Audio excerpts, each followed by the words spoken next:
There's no way that something can flow without it having a beginning and an end. There's no way that something can start without it having a finish. So in order for something to start, it obviously needs to have a point A and a point B, where B is the destination. Now, what I want you to remember is that the path between point A and point B is rarely a straight line. And the reason for this is because the journey is often shaped by unexpected twists and turns. So what I did is I went to the Lord and I asked him for a good interpretation of what free flow lesson learned means. And in my seeking, he then gave me a message. And with this message, he then attached an image. So what I like about my relationship with my father is that when he usually gives a message, he often attaches an image to it, or I could say a visual, so that I could get a good understanding of what he is trying to convey. So in this image is an analogy of a rope which represents our lives. So he gave me one message, 3 interpretations, and 3 scenarios. So the first was of a rope which had a knot in the middle. And remember, I said that the rope represents your life.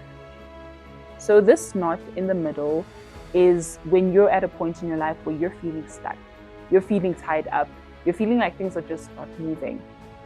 But what we find at the ends of both ropes in relation to the point A and point B of this rope would be him, right? He is at the end of the rope on both sides. Remember, he is the beginning and the end. He's the Alpha and Omega. He's the first and the last. And now what the Lord is trying to say regarding this analogy is that you're at a point in your life where you're feeling stuck. You're feeling tied up. You're feeling like there's no way out, but there is a way out. And the only way out is through trusting the one who owns both ends of the rope. Yes, he is the God of the beginning and the end, but remember, he's also the God of the middle. And the reason I say this is that when the Lord sees that there is a problem in the rope, so obviously that means that it's the middle of the rope, he notices that something is stopping the flow of this rope. It's stopping the plan that he has. He can obviously remove it because he owns the rope. But when he has to remove this problem, this knot in the rope, it means that it will take a lot of twists and turns. Him having created this rope means that he knows exactly what to do to untie that knot. But it requires for the rope to be in the right space, and it requires for the rope to be in the right position for him to do so. So now the second interpretation that the Lord had given me of this rope was of a rope that was tied up on one end by a hand.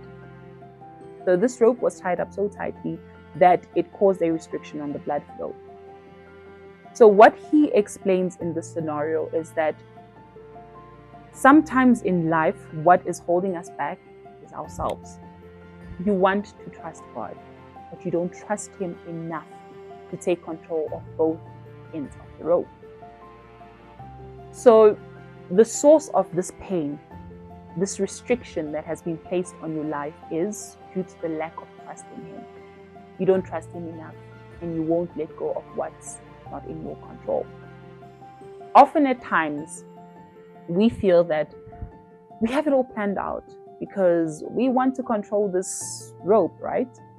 But when we want to take control of that rope, we either find ourselves having a lot of knots along the way, or we experience a lot of pain due to holding on too tightly to this rope that's not meant to be, in our control. Why do you hold on too tightly to a rope?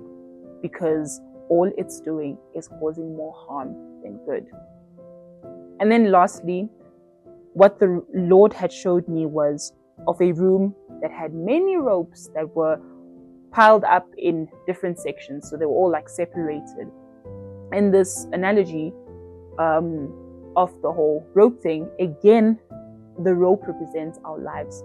But what he's showing here is that It's representing our lives. We're all in this life together, but the length of the rope is determined by the various factors that influence it. Our lives are not perfect. The path is not perfect, and the journey is not smooth. But the Lord promises to help you along the way so that things can flow freely. He wants to give you a free flow, but you need to trust Him because He owns your life. So free flow doesn't mean that things are just flowing freely, right?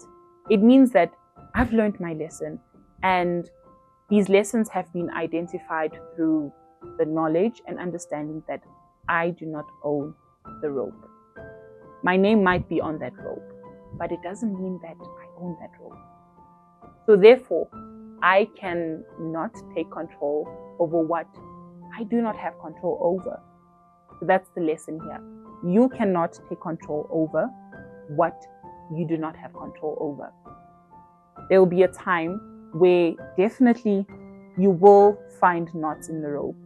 Definitely you'll go through tests and trials. So that means those tests and trials, in this case, is the rope. There will be tests and trials. Definitely there'll be tests and trials. So in this case, the tests and trials are the knots in your life. But you find yourself in these knots due to unforeseen circumstances or due to various factors and influences. But what the Lord is saying again is that there is a solution, but that solution is found in trusting in Him because He owns the rope. There is no situation that the Lord cannot get rid of. There's no knot that He cannot untie. Trust Him. The less trust you have in Him, the more knots. The less trust you have in Him, the shorter the rope. Then let go and let go.